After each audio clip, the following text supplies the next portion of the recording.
नमस्कार दोस्तों, ज्ञान स्टार क्लासेज में आप सभी का स्वागत है। दोस्तों, आशा करता हूँ कि आप सभी अच्छे होंगे, स्वस्थ होंगे। और आज अपन शुरू कर रहे हैं नागौर जिला दर्शन की क्लास में पढ़ने वाले हैं। तो बहुत ही ज़्यादा इम्पोर्टेंट जिला रहने वाला है ये आपके लिए, तो अच्छे से पढ़ते रहिए। और जो अपनी पीछे की क्लासें हैं उनका रिवीजन जरूर करिएगा। आपके आने वाले सभी एग्जाम में बहुत ही महत्वपूर्ण रहने वाली ये जिला दर्शन की क्लास है और जिला दर्शन की टेस्ट सीरीज। तो आप जरूर से इनका प्रैक्टिस करिएगा, अभ्यास करिएगा, आपके लिए बहुत ही महत्वपूर्ण साबित होगी एग्जाम की दृष्टि से। तो दोस्तों, आज की क्लास को शुरू करते हैं। नागौर जिला, जिसे राजस्थान की धातु नगरी भी कहा जाता है, आपको ध्यान रखना है। और इसका पुराना नाम था अहिछत्रपुर। ये भी आपको बहुत बार पूछ दिया जाता है कि अहिछत्रपुर किसका पुराना नाम है, तो आपको बताना है नागौर जिले का। और नागौर जिले को राजस्थान की धातु नगरी भी कहा जाता है, क्योंकि वहां पर बहुत सारे नाना प्रकार के धातु निकाले जाते हैं, इसलिए यहाँ पर धातु नगरी की संज्ञा भी इसे दी गई है। आगे बात करते हैं कि नागौर जिला, जो कि अपने राजस्थान में नए अमूलचूल परिवर्तन हुए जिला दर्शन जो नए बने हैं जिले 19, उनकी वजह से। तो नागौर जिले पर क्या प्रभाव रहा है वो चीज देखते हैं अपन। इसमें बात करते हैं कि नागौर से डीडवाना कुचामन जिला बनने के बाद अब नागौर में 7 उपखंड शेष है।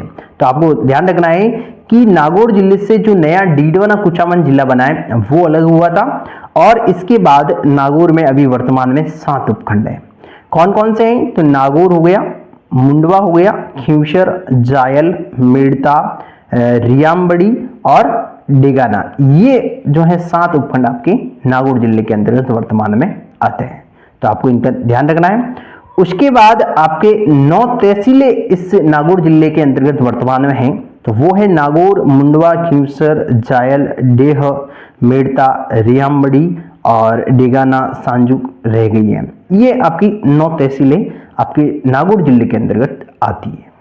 ठीक है, अब बात करते हैं आगे कि नागौर जिले की सीमा कितने जिलों से लगती है, यानी कि नागौर जिले के जो पड़ोसी जिले होंगे उन्हीं के साथ इनकी सीमा लगेगी। तो इसमें आपकी नागौर जिले की 7 जिलों के साथ सीमा लगती है। कौन कौन से जिले हैं ये आपको पूछ सकता है कभी भी एग्जाम में ऑप्शन देके। तो आपको बताना है चूरू के साथ डीडवाना कुचामन, अजमेर, ब्यावर, जोधपुर ग्रामीण, फलोदी, बीकानेर जिले से इनकी सीमा लगती है नागौर जिले की। तो ये आपको ध्यान रखना है कि आपसे सीधा भी पूछ सकता है एग्जाम में क्वेश्चन कि नागौर जिले की सीमा कितने जिलों के साथ लगती है, तो आपको बताना है 7 जिलों के साथ। और आपको ऐसे ऑप्शन में जिले देंगे जिसमें से 3 जिले तो आपके इसके साथ सीमा लगती है, वो वाले जिले देगा, और एक जिला दूसरा कोई देगा जिसके साथ नागौर की सीमा नहीं लगती है। तो आपको उसको छांटना रहता है कि इस जिले की सीमा नहीं लगती है, वो आपका राइट आंसर होगा। तो आपको जरूर से सचेत रहना है, सावधान रहना है।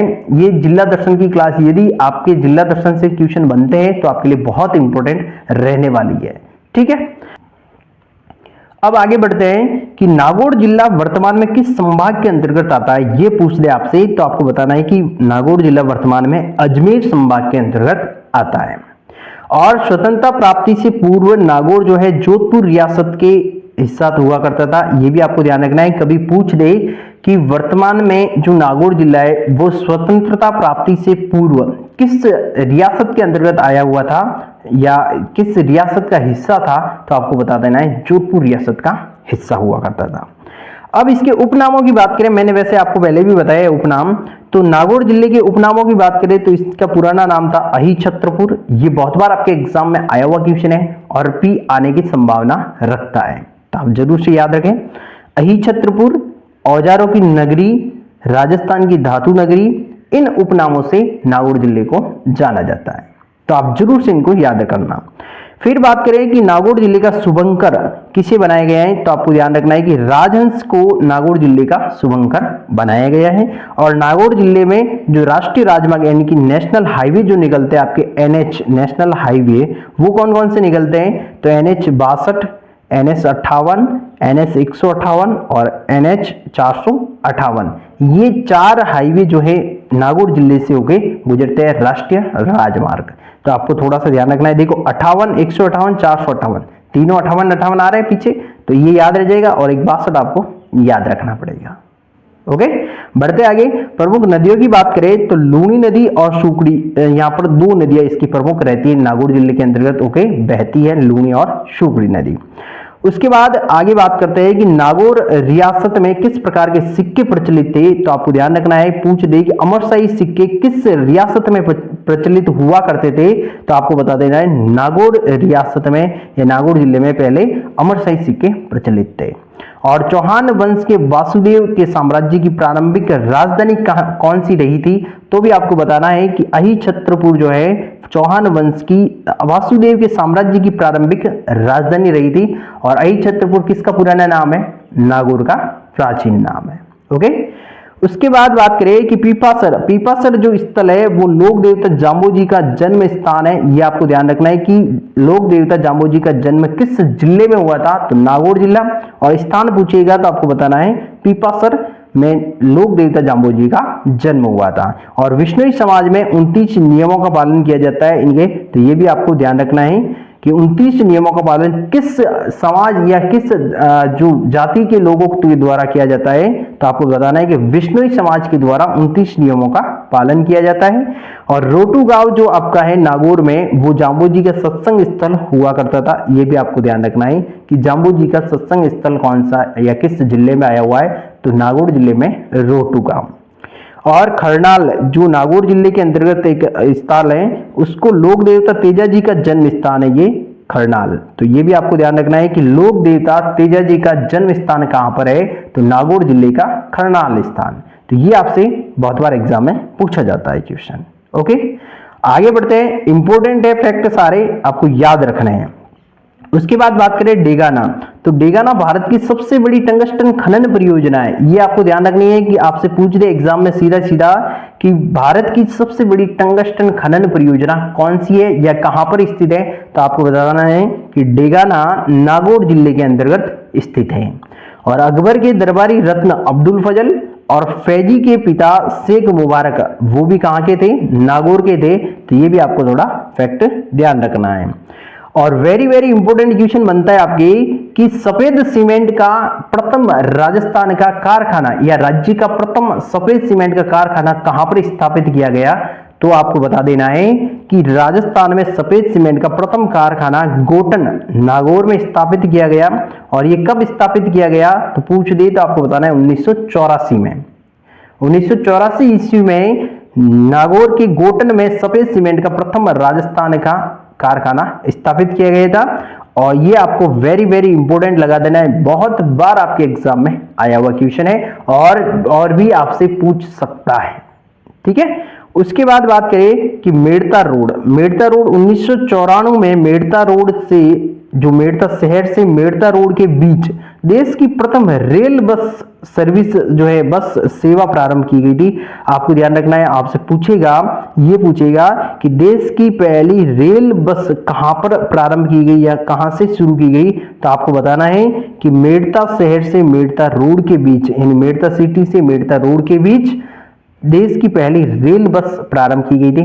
कब की गई थी, तो 1994 में। वेरी वेरी इंपॉर्टेंट क्वेश्चन बनता है, ये दोनों ध्यान रखना। 1984 सफेद सीमेंट कारखाना गोटन नागौर, और 1994 रेल बस सेवा, देश की प्रथम रेल बस सेवा मेड़ता रोड से मेड़ता सिटी के बीच में। ये इंपॉर्टेंट फैक्ट दोनों वेरी वेरी इंपॉर्टेंट है, याद रखिएगा। आगे बढ़ते हैं और बात करते हैं मेड़ता शहर की। तो मेड़ता शहर में भक्त शिरोमणि मीराबाई का मंदिर स्थित है। आपको ध्यान रखना है कि भक्त शिरोमणि मीराबाई का मंदिर कहां पर स्थित है, तो आपको बताना है मेड़ता शहर में। और इसका निर्माण जो है राव दूधा के द्वारा करवाया गया था, ये भी आपको ध्यान रखना है। अब देखिए मेड़ता शहर के अंतर्गत कौन कौन सी चीजें यहाँ पर बनी हुई है, यहाँ पर एक नजर में आपको मैं बता देता हूँ वन लाइनर के रूप में कि श्री बलदेव पशु मेला आपसे पूछ दे तो नागौर मेड़ता में पड़ता है। चार भुजानाथ मंदिर आ जाए तो आपको बताना है मेड़ता नागौर। मालकोट का किला, ये भी इंपॉर्टेंट है, मेड़ता सिटी के अंतर्गत है मालकोट का किला, और राव मालदेव के द्वारा निर्मित करवाया गया है। आगे बात करें डोगालाई तालाब, तो ये मेड़ता सिटी के अंतर्गत है। और भवाल माता का मंदिर आपसे पूछ दे, सीधा सीधा ये क्वेश्चन बन सकता है आपके, तो आपको बता देना है मेड़ता में स्थित है भवाल माता का मंदिर, ओके। उसके बाद बात करें आगे नेक्स्ट, तो साहेबा या पाहेबा का युद्ध, ये भी बहुत बार एग्जाम में पूछा गया है कि साहेबा या पाहेबा का युद्ध कब हुआ था, तो 1541 में हुआ था। और यह युद्ध मालदेव व राव जैतसी के मध्य लड़ा गया, जिसमें मालदेव जो है विजयी रहे थे इस युद्ध में। तो आपसे पूछेगा कि साहेबा या पाहेबा का युद्ध किस जिले में हुआ था, तो नागौर जिले के अंतर्गत हुआ था। 1541 और 42 में हुआ था। किन किन के बीच हुआ, तो मालदेव और राव जैतसिंह के मध्य हुआ था, जिसमें मालदेव की विजय हुई थी, जीत हुई थी। उसके बाद एक नागौर का बहुत प्रसिद्ध युद्ध है मतीरे की राड़, यानी मतीरा जो होता है उसके लिए युद्ध हुआ था। ये कैसे कब हुआ था, तो 1644 ईस्वी में मतीरे की राड़ का युद्ध हुआ था। किन किन के बीच हुआ, तो नागौर के अमर सिंह और बीकानेर के करण सिंह के बीच में यह युद्ध लड़ा गया। एक मतीड़े को लेकर, यानी कि मतीड़े का पौधा दूसरे राज्य के अंतर्गत था और मतीड़े का जो बेल है वो दूसरे राज्य के अंतर्गत थी। उसको लेके दोनों सीमाएं पर था ये पौधा, तो उसको लेके जो अमर सिंह नागौर और करण सिंह बीकानेर के बीच ये युद्ध हुआ था मतीरे की राड़। कब हुआ था, 1644 ईस्वी में। तो इंपॉर्टेंट है, याद रखिएगा। आगे बात करते हैं बगदरी। बगदरी जो है भारत में सर्वप्रथम बगदरी नागौर में पंडित जवाहरलाल नेहरू द्वारा 2 अक्टूबर 1959 को पंचायती राज की शुरुआत की गई थी। बहुत इंपॉर्टेंट क्वेश्चन है। बगदरी स्थान है नागौर जिले के अंतर्गत, वहां पर 2 अक्टूबर 1959 को पंडित जवाहरलाल नेहरू द्वारा पंचायती राज की शुरुआत की गई थी। और पंचायती राज की शुरुआत करने वाला देश का प्रथम राज्य राजस्थान था। ये भी आपको ध्यान रखना है, वेरी वेरी इंपॉर्टेंट क्वेश्चन बनता है आपके एग्जाम के हिसाब से, तो आपको जरूर से इसका ध्यान रखना है। ये फैक्ट मैं बता रहा हूं, आपके एग्जाम में सीधा छप सकते हैं। बगदरी स्थान नागौर में है और यहां पर भारत में सर्वप्रथम जो है पंचायती राज की शुरुआत जो है 2 अक्टूबर 1959 को यहां से शुरू की गई थी। उसके बाद बात करें कि नोट यहां पर दूसरा राज्य जो है पंचायती राज शुरू करने वाला वो है आंध्र प्रदेश। ये भी आपसे कभी पूछ दे तो बता देना है। और प्रथम राज्य अपना राजस्थान है, ये आपको ध्यान रखना है। और यहां पर आंध्र प्रदेश में 11 अक्टूबर 1959 को पंचायती राज की शुरुआत की गई थी। इस चीजों का आपका ध्यान रखना है। तो दोस्तों इस प्रकार से हमने आज की जो नागौर जिले की फर्स्ट क्लास थी उसमें बहुत ही अच्छे तरीके से महत्वपूर्ण फैक्ट कवर किए हैं और आशा करता हूं कि आपके लिए ये उपयोगी साबित होंगे। तो दोस्तों इन चीजों का आपको ध्यान रखना है, रिवीजन जरूर करना है और नागौर जिले की सेकंड क्लास भी अपन बहुत ही जल्द पढ़ने वाले हैं। और उसके बाद बात करें, यहां पर देखिए आप यदि सीईटी समान पात्रता परीक्षा की तैयारी कर रहे हैं तो 10 मॉडल पेपर हमारे द्वारा यहां पर तैयार किए गए, तो आप जरूर से इनको देख सकते हैं। इसके लिए आपको हमारे ज्ञान विस्तार क्लासेस ऐप को डाउनलोड करना है प्ले स्टोर से और वहां पर आपको एक मॉडल पेपर सैंपल के रूप में फ्री दिया गया है, तो उसको आप जरूर से देवें और इस जो मॉडल पेपर है इसकी गुणवत्ता को समझें। उसके बाद यदि आपको अच्छा लगे तो ये मॉडल पेपर जरूर से ज्वाइन करिएगा। आपकी सीईटी एग्जाम स्नातक लेवल में मील का पत्थर साबित होगा। बहुत ही इंपॉर्टेंट है और नाम मात्र शुल्क में ये चीजें आपको मिल रही है, तो जरूर से हमारे एप्लीकेशन पर जाकर मॉडल पेपर फ्री आपका टेस्ट है एक सैंपल पेपर, उसको जरूर देवें और ज्यादा से ज्यादा अपने दोस्तों में शेयर भी करें कि ये सैंपल पेपर है, इसको देवें। यदि अच्छा लगे आपको तो उसके बाद 10 मॉडल पेपर का आपका जो पैकेज है उसको ज्वाइन कर सकते हैं, नाम मात्र शुल्क में आपके लिए अवेलेबल है। आगे बात करते हैं कि यहां पर आपको और क्या चीजें देखने को मिलती है कि जिला दर्शन जो 50 जिले और 10 संभाग है जिला दर्शन, जिसमें आपको 50 जिलों के टेस्ट प्लस 10 संभागों के बोनस टेस्ट यहां पर आपको इस जिला दर्शन की टेस्ट सीरीज में मिलने वाले हैं। बहुत ही शानदार व्याख्या के साथ अवेलेबल है आपके लिए, तो आप इसको भी जरूर से ज्वाइन कर सकते हैं यदि आप अच्छी अभ्यास करना चाहते हैं, अच्छी तैयारी करना चाहते हैं। आगे बात करें नेक्स्ट, तो राजस्थान करंट अफेयर्स का यदि आपके टेस्ट कोई एग्जाम में पार्ट है तो आप जो है हमारे राजस्थान करंट अफेयर्स की टेस्ट सीरीज को दे सकते हैं। यहाँ पर बहुत ही अच्छे तरीके से आपको 15 महीनों के टेस्ट मिलेंगे, अक्टूबर 2023 से लेकर दिसंबर 2024 तक। एक ये यहाँ पर वैलिडिटी रहेगी, 1 साल की वैलिडिटी रहेगी, आप जब भी लेंगे तब तक।